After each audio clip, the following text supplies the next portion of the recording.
My family cut me off for not naming daughter after my grandmother who locked me in basements as a child.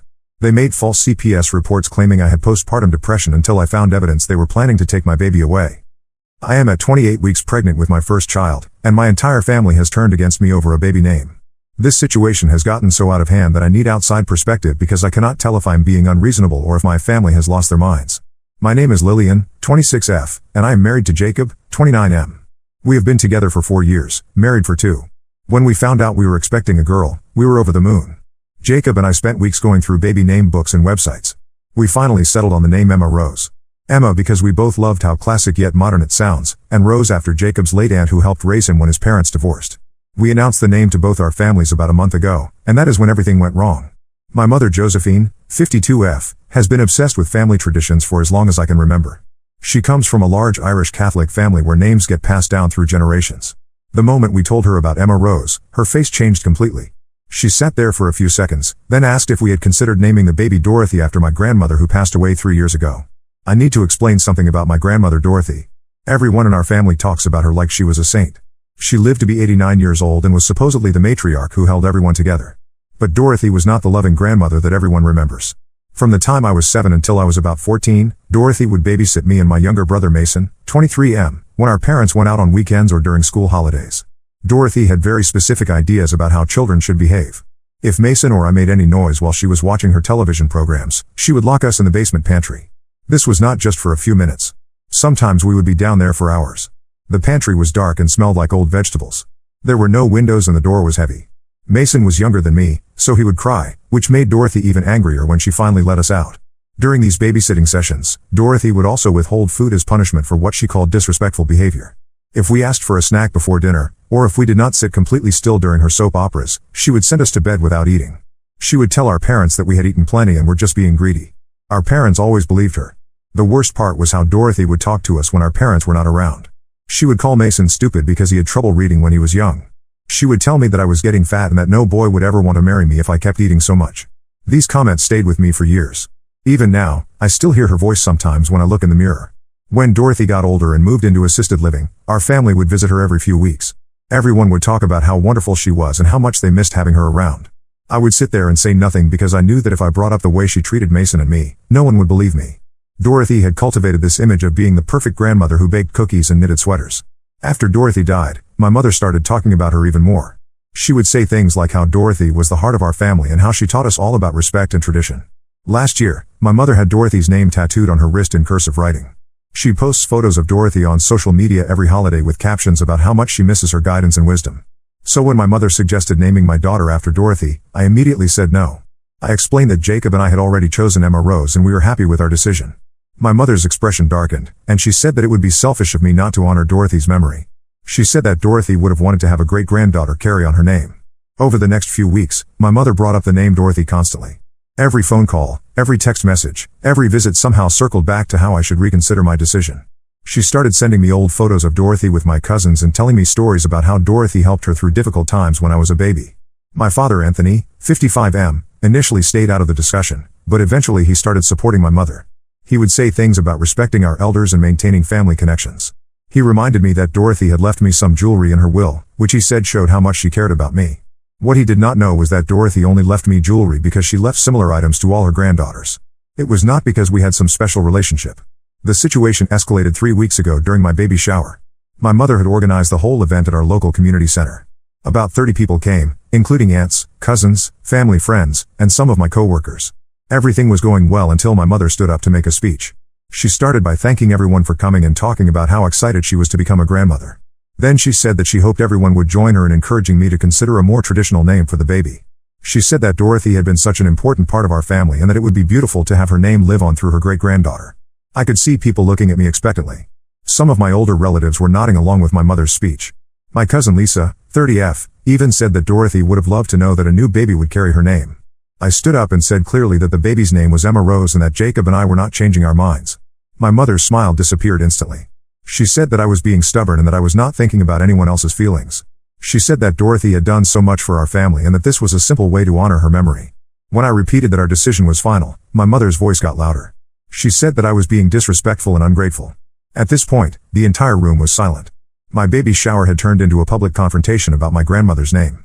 I could see people looking uncomfortable and whispering to each other. I sat back down and tried to change the subject, but my mother was not finished. She said that we would discuss this more later and that she hoped I would come to my senses before the baby arrived. The rest of the baby shower was awkward. People were polite, but I could tell that they were talking about what had happened. Some of my relatives left earlier than expected, and several people came up to me privately to say that they understood my position but that I should try to work things out with my mother. Since the baby shower, things have gotten much worse. My mother calls me multiple times per day to discuss the name situation. My father has started showing up at my house when Jacob is at work to have long conversations about family loyalty and tradition. My brother Mason has been sending me text messages saying that I should just give in because fighting with our parents is not worth the stress while I'm pregnant. My Aunt Adeline 49F came to my workplace last week. She found me during my lunch break and said that my mother was heartbroken about the name situation. She said that Dorothy had always talked about how proud she was of me and that using her name would be a way to keep her spirit alive in our family. When I explained that I had negative memories of Dorothy, Adeline said that I was probably misremembering things because I was young at the time. The most frustrating part is that none of my family members will listen when I try to explain why I do not want to use Dorothy's name. They either change the subject or say that I should focus on the positive memories instead of holding grudges. My cousin Mark, 31M, told me that Dorothy was from a different generation and that I should not judge her by modern standards. Yesterday, my mother showed up at my doctor's appointment. She said that she wanted to be there to hear the baby's heartbeat and that she had brought someone special with her. When I walked into the waiting room, Dorothy's younger sister Mildred, 85F, was sitting there with my parents. Mildred had driven 3 hours to be at this appointment. My mother explained that she thought it would be meaningful for Mildred to hear her great-great-niece's heartbeat, especially since the baby might carry Dorothy's name. Mildred started talking about how Dorothy had always wanted more children and how she would have been thrilled to have a great-granddaughter named after her. When I said once again that the baby's name was Emma Rose, Mildred looked confused. She said that my mother had told her that I was considering Dorothy as a name. My mother quickly said that we were still discussing it and that I needed more time to think about it. I left that appointment without letting anyone hear the heartbeat. I drove straight home and called Jacob at work. When I told him what had happened, he said that we needed to set firmer boundaries with my family. He suggested that we write a letter explaining our final decision and asking everyone to respect it. But I am worried that a letter will only make things worse. My family has made it clear that they see this as more than just a disagreement about a baby name. They see it as a test of whether I respect our family's values and traditions. I know that if I continue to refuse, they will view it as me choosing to put my own preferences above what they believe is right. At the same time, I cannot bring myself to name my daughter after Dorothy. Every time I think about calling my baby by that name, I remember being locked in the basement pantry and being told that I was fat and worthless. I do not want my daughter to carry the name of someone who caused me so much pain, even if other people have good memories of that person. I am running out of time to resolve this situation. The baby is due in 12 weeks, and my family's pressure is only getting more intense. I do not know if I should stand firm on Emma Rose and risk permanently damaging my relationships with my parents and extended family, or if I should consider some kind of compromise that might keep everyone happy. Has anyone else dealt with family pressure over baby names? How did you handle it when your family wanted you to honor someone that you did not have good memories of? I really need advice because this situation is affecting my health and my marriage, and I do not know what to do next. Update 1: I posted 6 weeks ago about my family pressuring me to name my daughter after my deceased grandmother Dorothy, who had mistreated me as a child. I said I would name her Emma Rose instead. Many people told me to stand firm, so that is what I did. I wish I could say things worked out, but they got much worse before they got better. 2 weeks after my original post, I went into early labor at 36 weeks. Jacob rushed me to the hospital, and after 8 hours, Emma Rose was born healthy at 5 pounds 3 ounces. For the first day, everything felt perfect. Jacob and I were exhausted but happy, and Emma was doing well in the NICU as a precaution due to her early arrival. On the second day, a nurse told me that several people had been calling the hospital asking about me and the baby. The calls were coming from my mother, father, Aunt Adeline, and cousin Lisa. They were asking for information about Emma's health and when visiting hours were. I had not contacted any of them when I went into labor because I wanted time to recover and bond with Emma before dealing with family drama. That afternoon, my mother and father showed up at the hospital without warning. They had somehow found out which room I was in and walked right in while I was trying to breastfeed Emma. My mother immediately went to the bassinet and started taking photos of Emma with her phone. She was cooing and saying how beautiful her granddaughter Dorothy was. I corrected her and said that the baby's name was Emma Rose. My mother laughed and said that I would come around once I saw how perfect the name Dorothy was for such a beautiful baby.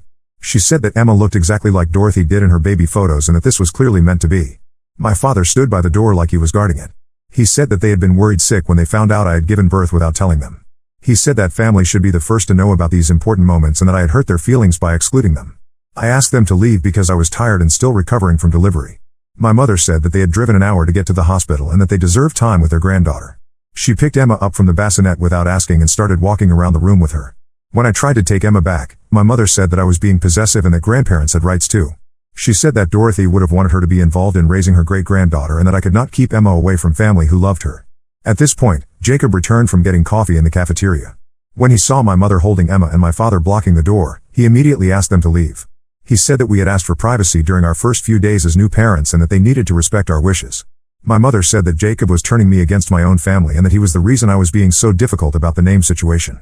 She said that if Jacob really cared about family traditions, he would encourage me to honor Dorothy's memory instead of pushing his own family's names. Jacob took Emma from my mother and asked the nurse to call security. He said that we had not invited them to the hospital and that they were causing stress during what should be a peaceful time. My parents left, but not before my mother said that this was not over and that they would find a way to have a relationship with their granddaughter Dorothy whether I liked it or not. The next day, a social worker named Ms. Chen came to my room. She said that the hospital had received a call expressing concerns about my mental health and my ability to care for Emma. The caller had said that I was suffering from postpartum depression and that I was having paranoid thoughts about my family members. Ms. Chen explained that she was required to do a wellness check whenever the hospital received these types of calls. She asked me questions about my support system, my mental health history, and my plans for caring for Emma after discharge. She also asked about my family relationships and whether I was having any conflicts with relatives. I told Ms. Chen about the pressure I had been getting from my family about Emma's name and about how they had shown up at the hospital without permission. I explained that I was not suffering from postpartum depression but that I was stressed about my family's behavior. Ms. Chen said that the person who called had provided specific details about my supposed mental health issues. They had said that I was refusing to let family members meet the baby and that I was making irrational decisions about the baby's care. They had also said that my husband was encouraging these behaviors and isolating me from people who cared about me. After talking with me for about an hour, Ms. Chen said that she did not see any signs of the problems that had been described in the phone call. She said that I seemed like a competent new mother who was dealing with normal family stress. She wrote in her report that no further intervention was needed. 2 days later, I was discharged from the hospital with Emma.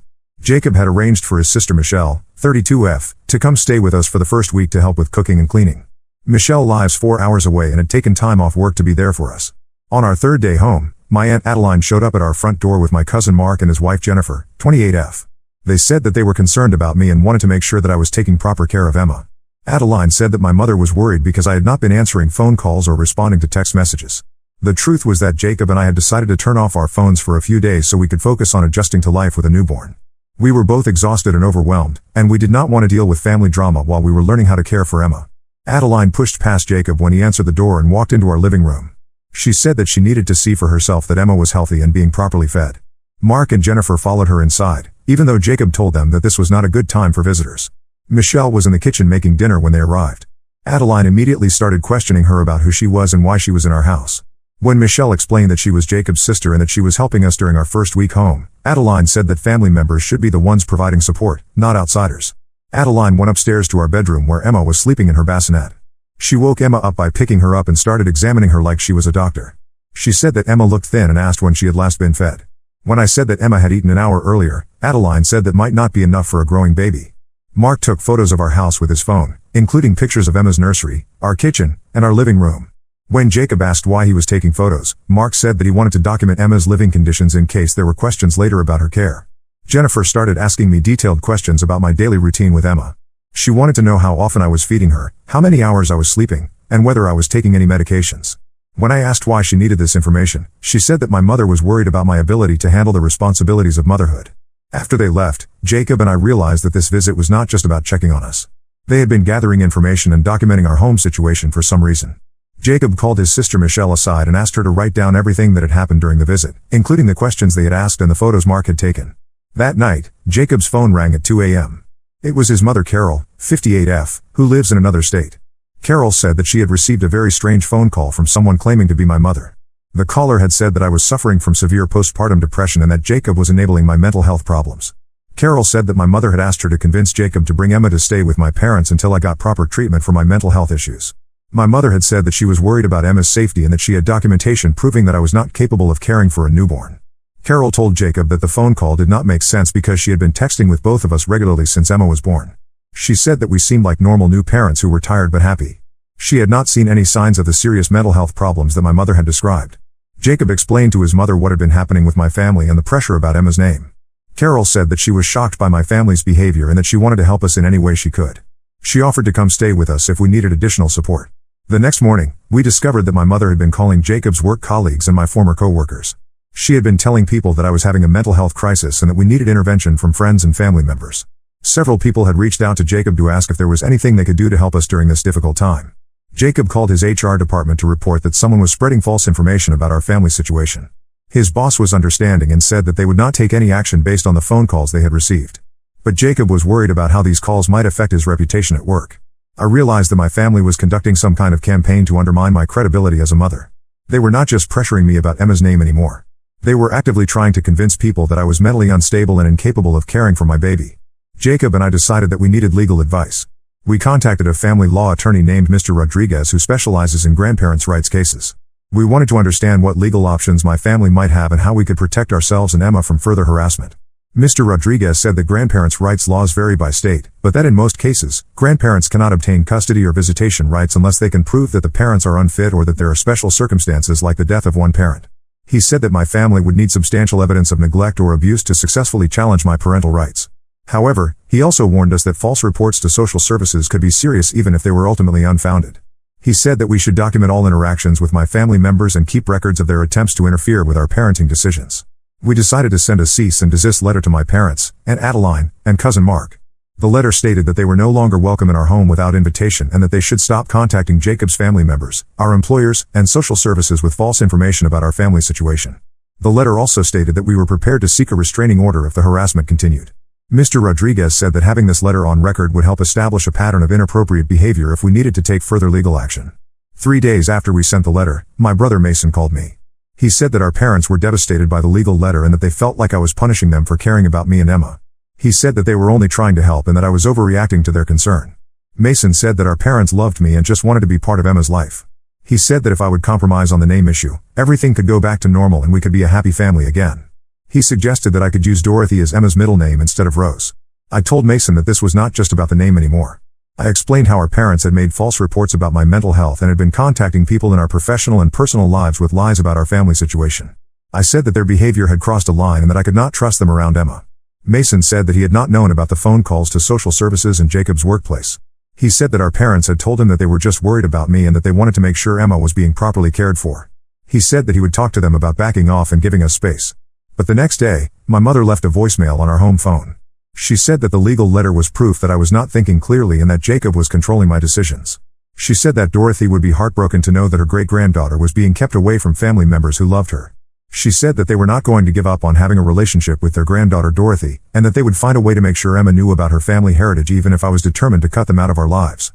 That voicemail made it clear that sending the legal letter had not resolved anything. My family was still convinced that they were the victims in this situation and that I was the one behaving inappropriately. They were still calling Emma by the wrong name and still plotting ways to force their way into our lives. Jacob and I realized that we were going to need stronger legal protection if we wanted to keep our family safe from this ongoing harassment. Update 2. My last update was 3 months ago when my family was harassing us about naming our daughter Emma and spreading lies about my mental health. Things escalated dramatically after that, and I need to share what happened because other people dealing with family legal issues might find this helpful. 2 weeks after my last update, Emma and I were at a routine pediatric appointment when my mother, father, and Aunt Adeline showed up in the waiting room. They had somehow found out about the appointment and decided to attend without telling us. My mother walked up to me and said that she had been thinking about everything that had happened and that she wanted to apologize for the misunderstandings. She said that family was more important than disagreements and that she hoped we could work things out for Emma's sake. I was holding Emma and trying to keep my voice low because we were in a public place with other families around. I told my mother that she could not just show up at medical appointments without permission and that we had asked for space to figure things out. My father said that they had rights as grandparents and that they should be included in important decisions about Emma's health care. He said that they had experience raising children and that their input could be valuable for Emma's well-being. Aunt Adeline was taking photos of Emma with her phone while my parents were talking to me. When I asked her to stop, she said that she wanted to document how much Emma had grown since they last saw her. She said that my mother had been heartbroken not being able to watch her granddaughter develop during these important early months. The pediatrician's nurse called us back for the appointment, and my family members tried to follow us. I told the nurse that only Jacob and I were Emma's parents and that the other people were not invited to be part of the medical visit. The nurse said that only parents could be present unless we had given written permission for others to attend. My mother said that this was ridiculous and that grandparents should automatically be allowed to hear about their granddaughter's health. She said that she had attended medical appointments for all her other grandchildren and that I was being unreasonable by excluding her. The nurse asked my mother to wait in the lobby and said that she could speak with us after the appointment if we agreed to it. My mother said that she would wait, but she looked angry about being asked to leave. During Emma's checkup, the pediatrician Dr. Martinez asked if there had been any changes in our family situation since the last visit. I told him about my family showing up uninvited and about the ongoing pressure we were getting about Emma's name and their involvement in her care. Dr. Martinez said that he had actually received a phone call the week before from someone claiming to be Emma's grandmother. The caller had asked detailed questions about Emma's weight gain, feeding schedule, and developmental milestones. She had also asked whether there were any concerns about Emma's parents' ability to provide proper care. Dr. Martinez said that he had not provided any information during that phone call because of privacy laws, but that he had noted the call in Emma's medical file. He said that it was unusual for family members to contact a pediatrician's office without the parents' knowledge or consent. He asked if we wanted him to put a note in Emma's file restricting who could receive information about her care. We said yes and asked him to make sure that only Jacob and I could get medical information about Emma or make appointments for her. When we came out of the appointment, my family was still waiting in the lobby. My mother immediately asked how Emma was doing and whether she was meeting all her developmental milestones. When I said that the appointment went well, she asked for specific details about Emma's weight and height measurements. I told her that Emma's medical information was private and that we were not comfortable sharing those details with extended family members. My father said that this secrecy was proof that something was wrong and that we were hiding problems with Emma's health or development. Aunt Adeline said that she had raised 5 children and that she could tell just by looking at Emma whether she was thriving. She said that Emma looked smaller than she should be for her age and that we might not be feeding her enough. This conversation was happening in front of other families with young children, and I could see people staring at us.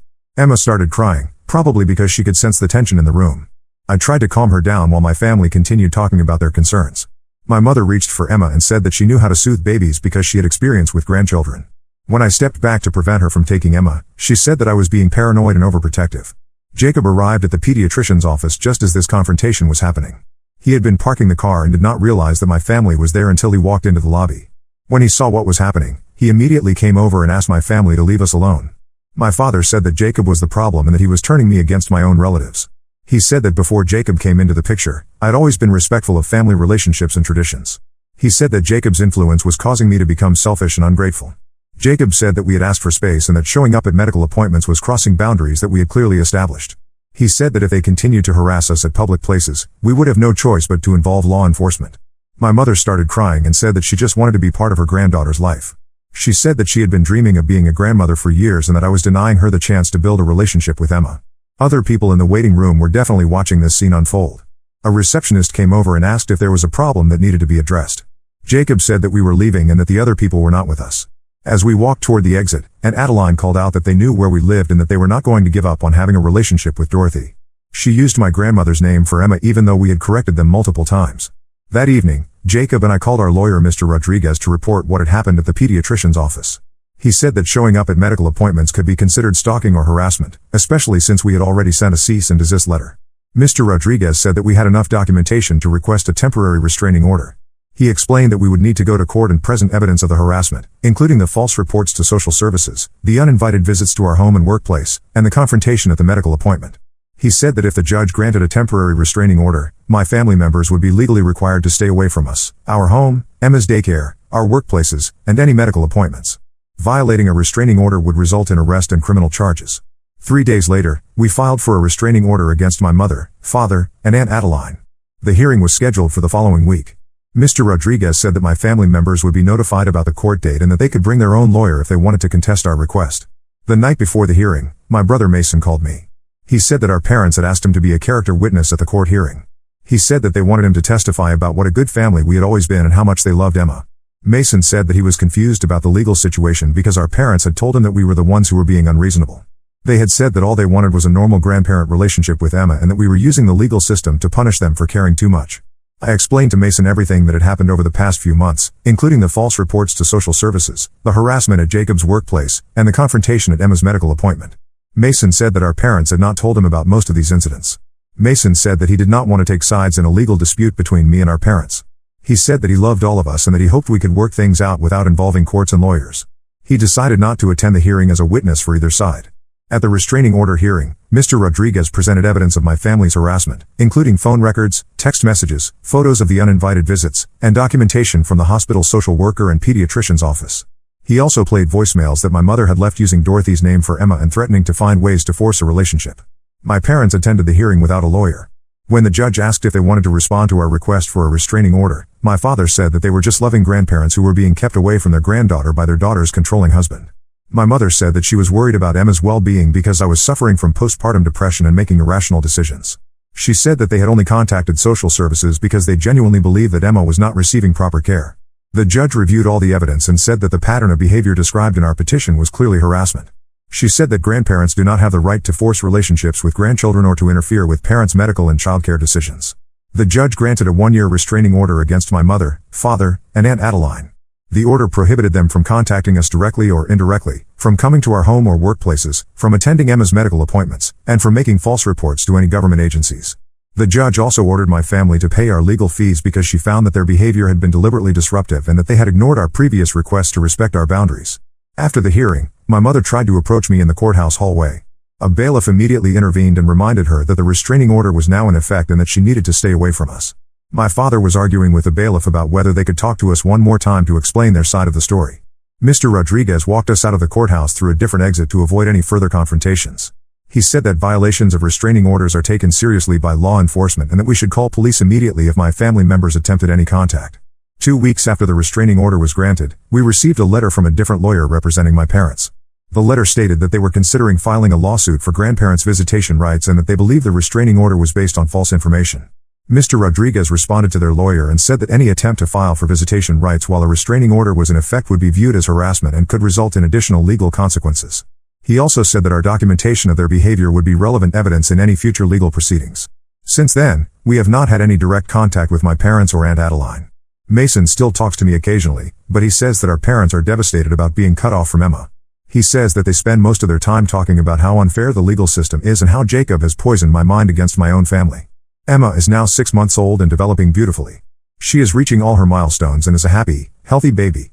Jacob and I have been able to focus on being new parents without the constant stress of family harassment. The restraining order still has 6 months remaining, and we plan to request an extension if there are any attempts at contact before it expires. Mr. Rodriguez said that the documented history of harassment will make it easy to get additional protection if needed. Update 3: It has been 6 months since my last update about the restraining order against my parents and Aunt Adeline. Emma is now 1 year old, and I want to share how everything was finally resolved because the situation took some unexpected turns. The restraining order was set to expire in December, and Jacob and I were planning to request an extension. We had not heard from my family directly since the court hearing, but Mason had mentioned that our parents were still talking about trying to see Emma once the legal restrictions ended. In November, something happened that changed the whole situation. Mason called me and said that he needed to tell me something important about our family. He said that he had been going through old boxes in our parents' basement to help them organize before a planned move to a smaller house. Mason found a box of papers and documents that belonged to our grandmother Dorothy. Inside the box were letters, diary entries, and medical records that our parents had kept after Dorothy died. Mason said that after reading through these documents, he finally understood why I had such negative memories of Dorothy. The papers included letters that Dorothy had written to her sister Mildred complaining about having to babysit Mason and me. In these letters, Dorothy described us as difficult and spoiled children who needed strict discipline to teach us proper behavior. Dorothy had written detailed descriptions of the punishments she used, including locking us in the basement and withholding food. She wrote about these methods like they were normal parenting techniques that our parents were too soft to use themselves. She complained that our parents spoiled us and that someone needed to teach us respect. Mason also found diary entries where Dorothy wrote about how much she disliked children in general. She wrote that babysitting was a burden and that she resented having to spend her weekends dealing with ungrateful grandchildren. She described Mason and me using very harsh language and said that we were proof that modern parents had no idea how to raise children properly. The most disturbing documents were notes that Dorothy had made about her interactions with other grandchildren in our extended family. She had written similar complaints about my cousins and had described using the same punishment methods with them. Mason realized that Dorothy had been systematically mistreating multiple children over many years. Mason said that after reading these papers, he felt sick about how our family had portrayed Dorothy as a loving grandmother. He said that the evidence clearly showed that Dorothy had been abusive and that our parents had either not known about it or had chosen to ignore it. Mason brought these documents to our parents and confronted them about Dorothy's behavior. According to Mason, our mother initially tried to defend Dorothy by saying that the letters and diary entries were taken out of context. She said that Dorothy was from a different generation and that her discipline methods were normal for that time period. Our father was more disturbed by what Mason had found. He said that he had suspected Dorothy was too strict with us, but that he had trusted our mother's judgment about leaving us with her. He said that if he had known about the punishments Dorothy was using, he would never have allowed her to babysit us. Mason said that our parents spent several days arguing about the documents and what they meant for our family situation. Our mother was reluctant to admit that Dorothy had done anything wrong because it would mean that her entire campaign to get Emma named after Dorothy was based on honoring an abusive person. Our father eventually said that they needed to acknowledge the truth about Dorothy and that they owed me an apology for pressuring me to use her name. He said that if Dorothy had really treated Mason and me the way the documents described, then my refusal to honor her memory made complete sense. 2 weeks later, Mason called me again and said that our parents wanted to meet with Jacob and me to discuss the situation. He said that they were ready to admit that they had been wrong about Dorothy and that they wanted to apologize for everything that had happened over the past year. Mason said that our parents understood why we had gotten a restraining order and that they were not planning to fight the legal restrictions. He said that they just wanted a chance to explain what they had learned and to see if there was any possibility of rebuilding our relationship. Jacob and I talked about whether we should agree to meet with our parents. We were both skeptical that one conversation could resolve all the damage that had been done to our family relationships. We were also concerned that this might be another manipulation tactic designed to get access to Emma. We decided to meet with our parents at a neutral location with our lawyer Mr. Rodriguez present. We arranged to meet at his office so that we would have legal protection if the conversation went badly. Mason agreed to attend the meeting as a mediator to help keep everyone focused on resolving the issues. At the meeting, our parents brought copies of the documents that Mason had found in Dorothy's papers. Our mother was clearly uncomfortable, but she admitted that the evidence showed Dorothy had mistreated Mason and me. She said that she had idealized her memories of Dorothy and had not wanted to believe that her mother could have been abusive. Our father apologized for supporting the pressure campaign about Emma's name. He said that he had trusted our mother's judgment about Dorothy without investigating the situation himself. He said that if he had listened to my concerns about Dorothy from the beginning, the whole conflict could have been avoided. Our mother's apology was more difficult for her to give. She said that she had been so focused on maintaining family traditions that she had dismissed my feelings about Dorothy. She said that finding the documents had forced her to confront the fact that her mother had hurt her grandchildren and that she had failed to protect us. She also apologized for making the false reports to social services and for harassing Jacob's family and our workplaces. She said that she had convinced herself that we were making poor decisions about Emma's care, but that she now realized she had been trying to control our parenting choices because she could not accept that we were independent adults. Mr. Rodriguez asked our parents what they expected from this meeting and what changes they were willing to make going forward. Our father said that they understood we might never want to have a close relationship with them again, but that they hoped we would consider allowing supervised visits with Emma at some point in the future. Our mother said that she wanted to respect our decision about Emma's name and that she would stop referring to her as Dorothy. She said that she understood why the name was painful for me and that she should have listened when I first explained my feelings about my grandmother. Jacob asked our parents what they planned to do about Aunt Adeline, who had been one of the most aggressive participants in the harassment campaign. Our father said that Adeline had been acting on information that our mother had given her and that they would explain the new situation to her. Our mother said that Adeline would probably have a hard time accepting the truth about Dorothy because she had also idealized her memories of our grandmother. She said that they would make it clear to Adeline that any further harassment of our family would damage her relationship with them as well. Mason suggested that we try a gradual approach to rebuilding family relationships. He proposed that our parents could send cards or letters to Emma on holidays and birthdays without expecting immediate responses from us. He said that if they could demonstrate consistent respect for our boundaries over time, we might consider allowing limited contact in the future. Jacob and I said that we needed time to think about whether we wanted to rebuild relationships with our parents. We said that the restraining order would remain in effect until it expired and that any future contact would need to follow strict guidelines that we would establish. We also said that our parents needed to make amends with other family members who had been affected by the campaign to pressure us about Emma's name. Several of our relatives had been put in uncomfortable positions when our parents asked them to take sides in the conflict. Our mother agreed to contact Jacob's mother Carol to apologize for the false information she had shared about my mental health. She said that she would explain that her concerns had been based on incorrect assumptions and that she was sorry for causing stress for Jacob's family. The meeting ended with our parents agreeing to respect the remaining time on the restraining order and to wait for us to contact them if we decided we wanted to try rebuilding our relationship. Mr. Rodriguez said that he would draft a written agreement summarizing what had been discussed so that everyone was clear about the expectations going forward. After the meeting, Jacob and I spent several weeks discussing whether we wanted to give our parents another chance. We both felt that their apologies seemed genuine and that learning the truth about Dorothy had been a real turning point for them. We decided to allow limited contact starting after the restraining order expired. We agreed that our parents could send birthday and holiday cards to Emma and that they could have brief phone conversations with us once per month. We said that any future in-person visits would need to be arranged in advance and would initially be supervised by Mason. When the restraining order expired in December, our parents sent Emma a Christmas card with a simple message wishing her well and expressing hope that they could be part of her life someday. They included a small gift but did not ask for any response or make demands about seeing her. Over the past few months, we have had several phone conversations with our parents. The calls have been polite but somewhat awkward as we all try to figure out how to interact after everything that happened. Our parents ask about Emma's development and share updates about their own lives, but they avoid bringing up the past conflicts. In March, we allowed our parents to visit Emma for the first time since she was born. The visit lasted 2 hours and took place at Mason's house with him present as a supervisor.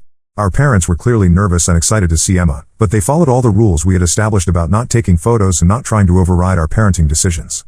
Emma is now 15 months old and is walking and starting to say words. She was shy around our parents during the visit, which was expected since she had never met them before. Our parents were patient and did not try to force interactions with her. Our relationship with our parents is still very limited and fragile. We are proceeding carefully because we do not want to expose Emma to family drama if our parents revert to their previous controlling behavior. The trust that was broken during the name conflict will take years to rebuild, if it can be rebuilt at all. And Adeline has not been part of any of the reconciliation efforts. According to Mason, She was very upset when our parents told her about the documents they found about Dorothy. She accused our parents of betraying Dorothy's memory and said that she could not accept that Dorothy had mistreated her grandchildren. Adeline has apparently told other extended family members that our parents are lying about Dorothy to appease us and that the whole family is falling apart because people are not respecting their elders anymore. Mason said that Adeline's reaction has actually helped our parents understand how they had been thinking about family loyalty before they learned the truth about Dorothy. Looking back on this whole situation, I think the most important lesson is that family traditions and relationships should not be preserved at the expense of protecting children from harm. My parents were so invested in maintaining their idealized image of Dorothy that they were willing to dismiss my experiences of abuse and to harass me when I refused to honor her memory.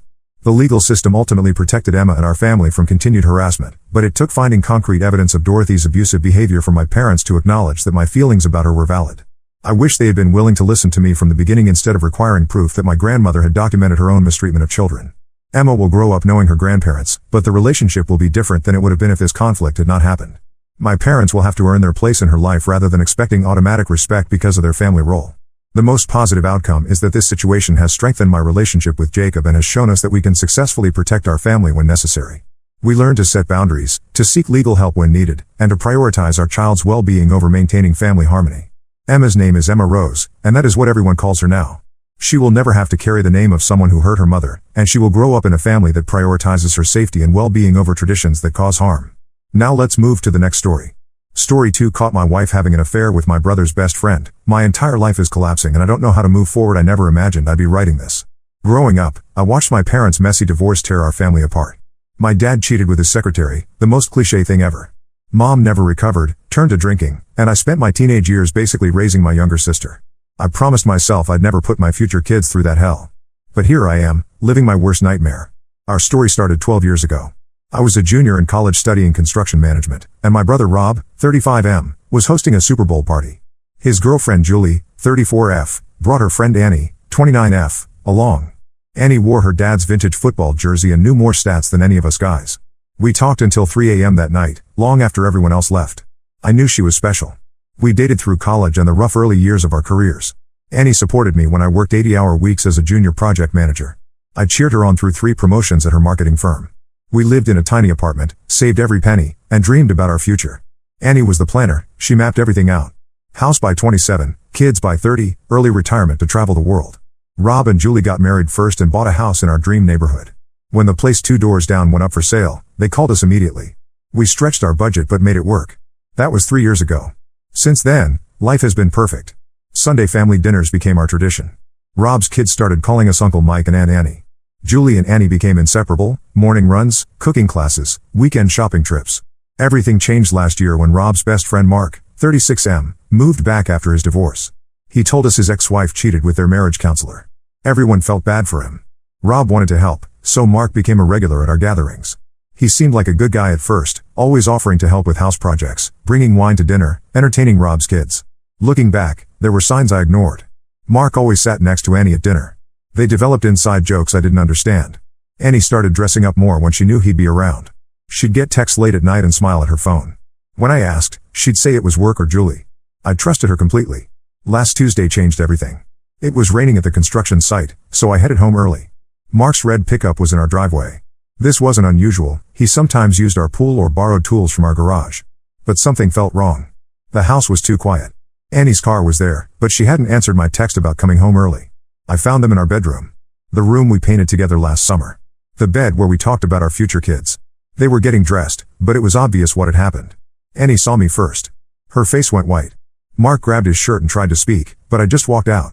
I drove aimlessly for hours. My phone kept buzzing but I couldn't look at it. I ended up at a hotel near the airport. After staring at the ceiling all night, I turned my phone back on. 47 missed calls from Annie, 15 from Rob, countless messages. Annie's messages evolved from "Where are you?" to "Please come home, we need to talk to I can explain everything." Rob's messages were different. Mark had shown up at his house drunk and confessed everything. This wasn't a one-time thing. They'd been meeting at our house for 4 months, whenever I was at work. Rob kicked Mark out and ended their 20-year friendship. I stayed at the hotel for 3 days. Julie brought me clean clothes and sat with me while I broke down. That's when I learned the full extent of Annie's betrayal. The affair started at Rob's birthday party in March. Mark had been pursuing Annie for months, random texts, convenient run-ins at stores, always offering help with any problem she mentioned. Annie used our family time to meet him. She'd arrive early to Sunday dinners, claiming she was helping Julie cook, but really meeting Mark in their garage. She manipulated Julie into covering for her multiple times, saying they were going shopping or to wine tastings when she was meeting Mark. Every room in our house now holds tainted memories. The kitchen where we danced while making dinner. The living room where we planned our future. The bedroom where I found them. It all feels poisoned. I can't go back. Update 1. The support from this community has been eye-opening. Every message helped me get through another day. After reading your advice, I met with a lawyer and filed for divorce. I texted Annie to clear out her stuff before I came home. She moved in with her parents. The last week revealed more than I ever wanted to know. Annie's dad showed up at my hotel room crying. He raised Annie as a daddy's girl. She was class president, never missed curfew, graduated top of her class. He kept asking where they went wrong in raising her. I told him they didn't. Annie made her choices as an adult. He hugged me and said I'd always be his son, regardless of what happens. Rob's taking this harder than anyone. He introduced us, brought Mark into our lives. Julie found messages between Annie and Mark on their shared family plan going back to January. The texts revealed everything. Annie and Mark had been apartment hunting together. She planned to leave me after my company's big project finished next month, said it would be the right time since I'd be getting my annual bonus. Mark's story about his divorce was a lie. Rob discovered Mark had cheated on his ex-wife with multiple women, including their neighbor and his ex-wife's cousin. His ex didn't cheat with their counselor. Mark made that up to gain sympathy. The lies keep unraveling. Those late marketing meetings? Dates with Mark. Monthly girls' wine club? Never existed. The yoga classes she started last fall? She spent those hours at Mark's apartment. She even used our anniversary dinner reservation to take him out while I was at a work conference in Houston. My favorite restaurant, where all the staff knew us. They must have seen them together. Annie's brother Tom, 31M, brought me more proof yesterday. He found Annie's secret credit card statements. She spent over $15,000 on gifts for Mark, designer watches, weekend trips, even a down payment on a jet ski. That money came from our joint savings, meant for our future kids' college funds. Julie finally confessed something that makes me sick. Annie had asked her to delete their home security footage multiple times, claiming she had been crying about work stress and didn't want me to worry. Now we know she was meeting Mark there when Rob traveled for work. Julie felt too guilty to keep it secret anymore. The depth of Annie's deception is staggering. She volunteered to handle our finances last year, saying she wanted to learn more about investing. Now I know she was hiding her spending on Mark. She suggested I take that construction project 2 hours away, saying the experience would help my career. Really, she wanted more time with him. Our friends are choosing sides. Most support me, but some mutual friends think I should hear her out. Annie's college roommate called to tell me that Annie and Mark had been flirting at Rob's Christmas party last year. She didn't tell me then because she thought it was harmless. Now she feels guilty for staying quiet. I've barely eaten or slept. The thought of them together in our bed keeps me awake. I canceled our joint credit cards and gym membership. Changed all my passwords. Found a new barber because Annie's cousin works at my old one. It's exhausting having to rebuild every aspect of my life. Update 2. These past 2 weeks have shown me how deep this betrayal goes. Annie's trying everything to stop the divorce. Her mother ambushed me at my hotel, camping outside until security removed her. Annie showed up at my construction site in tears, causing such a scene that my supervisor had to escort her out. She even enrolled in my morning CrossFit class, forcing me to switch gyms. Rob uncovered more about Mark's past that makes me sick. Turns out Annie wasn't his only married target. He had affairs with 2 other women from our social circle. Lisa, 33F, who suddenly moved across the country last year for a dream job, was actually running from her guilt after a 6-month affair with Mark. Then there was Rachel, 38F, my project manager's wife, who mysteriously divorced last spring. Rob exposed everything at our local pub where Mark was a regular. Mark's reputation crumbled overnight. He packed up and moved to Seattle last week. Annie's family is imploding over this. Her dad and brother are firmly on my side. They helped me pack her things and even hired a storage unit in their name so she couldn't find out where her stuff was. But her mom and sister have gone full damage control. They ambush me everywhere, the grocery store, gas station, even my doctor's office. They insist marriage is sacred and I need to fight for our love. They don't know about the apartment hunting or the money she stole. The most frustrating part is how some friends are reacting.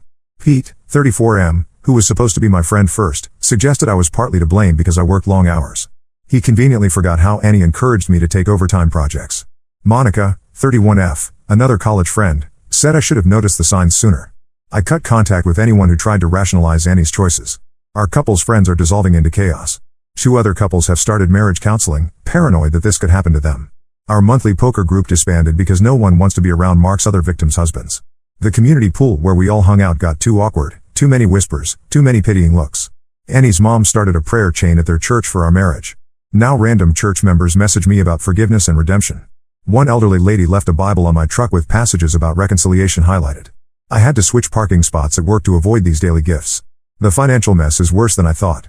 Annie's secret credit card had a $23,000 balance, all gifts for Mark or hotels they met at.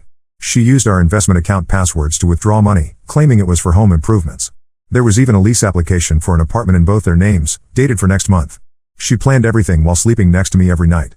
Update 3: It's been a month since my world exploded. The divorce is moving forward steadily. I accepted a project management position in Denver, ironically, the same job I turned down last year because Annie said she couldn't leave her family. Rob and Julie visit every other weekend. Our relationship has actually strengthened through this nightmare. Funny how betrayal shows you who really matters. Annie's getting more desperate.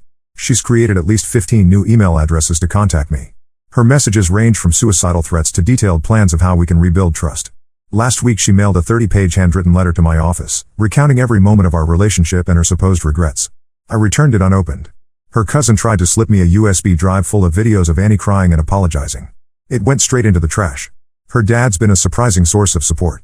He handled the house sale himself, met with realtors, managed paperwork, coordinated with movers. He made sure Annie stayed away during the whole process. The house sold above asking price. The money will be split in the divorce, but my lawyer's focusing on recovering the funds Annie spent on Mark. The community fallout continues. 3 couples from our friend group have separated, all citing trust issues after watching our marriage implode. Mark's other victims' stories keep surfacing. One of them, Rachel, reached out to apologize. She knew about Annie but stayed quiet out of shame.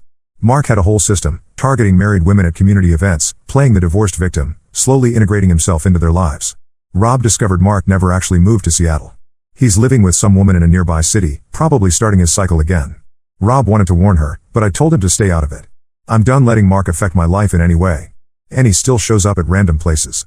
She got a job at a coffee shop near my new office, probably hoping to run into me. She joined my new gym but got kicked out for harassing me. She even tried befriending my new project coordinator, claiming to be an old family friend needing to deliver urgent news. The hardest part is watching the impact on Rob's kids. They used to ask about Aunt Annie every day. Now they're learning about betrayal way too young. Their school counselor called because they're struggling with trust issues. Another innocent casualty of Annie's selfishness. Yesterday, I finally packed away our wedding album. Found Annie's handwritten vows tucked inside, promises of eternal faithfulness, trust, and honesty. The same promises she broke while planning a future with my brother's best friend. The same promises she now swears she'll keep if I give her another chance. I'm rebuilding slowly. Joined a local hiking group, reconnected with college friends in Denver, started learning Spanish, something Annie always said was a waste of time. Some days are harder than others, but I'm no longer feeling lost. To everyone who supported me through this, thank you. Your stories and advice helped me stay strong when I wanted to give in. Special thanks to this community for showing me I'm not alone. Life isn't what I planned, but at least it's authentic now.